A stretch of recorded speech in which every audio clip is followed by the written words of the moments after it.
Bienvenue dans This is Paris. Cette semaine au programme, retour sur la victoire face à Créteil en Lidl Star League.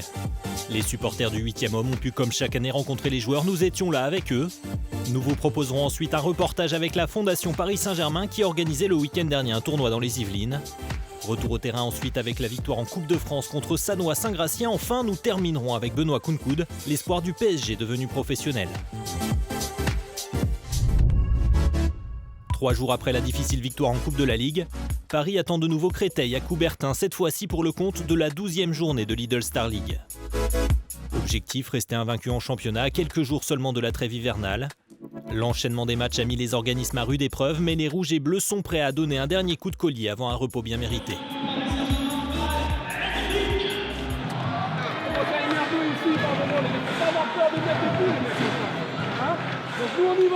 Cette fois-ci, Paris attaque d'entrée pour étouffer son adversaire. Uwe Gensheimer crée un premier écart de 2 buts dès la 2e minute.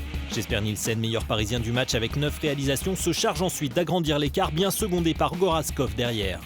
20-13 à la pause, les Parisiens gèrent ensuite leur avance en seconde période et s'imposent 39-32.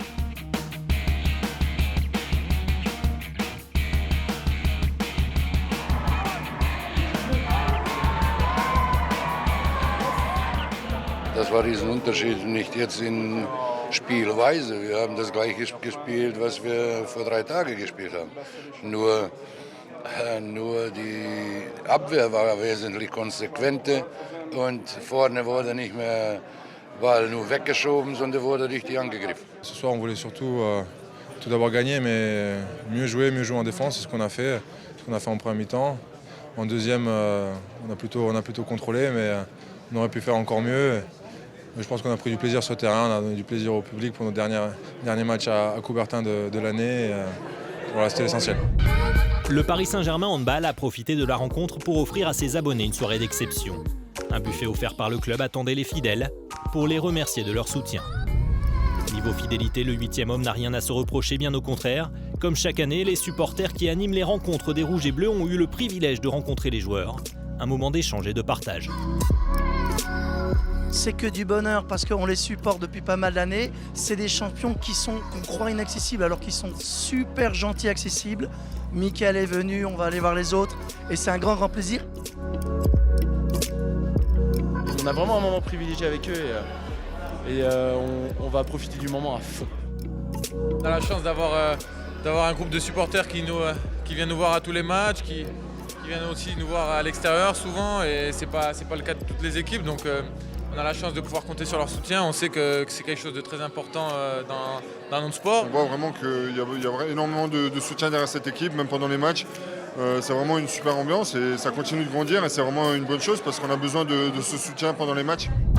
Direction Poissy maintenant dans les Yvelines. La Fondation Paris Saint-Germain organisait le week-end dernier une journée spéciale pour promouvoir le handball féminin et la mixité. Ces équipes du département de niveau U11 étaient conviées à l'événement.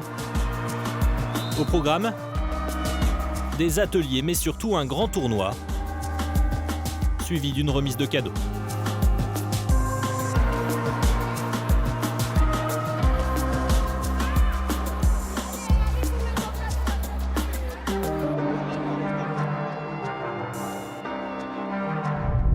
Avant de retrouver nos Parisiens, sachez également qu'un documentaire consacré à l'équipe réserve des Rouges et Bleus est disponible sur le site internet psghand.fr. L'équipe de This is Paris a suivi les espoirs du club au cours d'une journée entre cours, entraînement et musculation. Retour à la compétition avec le déplacement de l'équipe première du côté de Sannois Saint-Gratien pour le compte des 16e de finale de Coupe de France. Les Parisiens se sont imposés 38-30 et se qualifient pour les 8e de finale de la compétition où ils affronteront Montpellier. That's the feeling right now, but we won the game and we are through to the next round, so we're a little bit disappointed, yeah.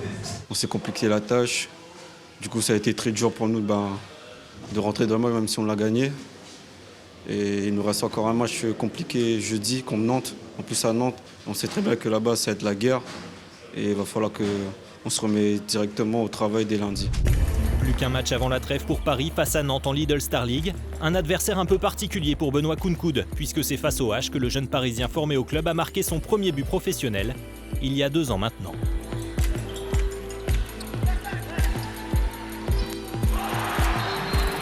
je me rappelle très bien de ce match et j'en garde un bon souvenir. Mes coéquipiers ont tout fait pour me mettre dans les meilleures conditions. Moi, en tant que jeune joueur pas professionnel, on m'a lancé dans le bain comme ça, sans vraiment être préparé, on va dire. J'avais pas de pression particulière à mettre, juste essayer de faire ce que je savais faire et c'est ce que j'ai essayé de faire. Ça m'a réussi, tant mieux.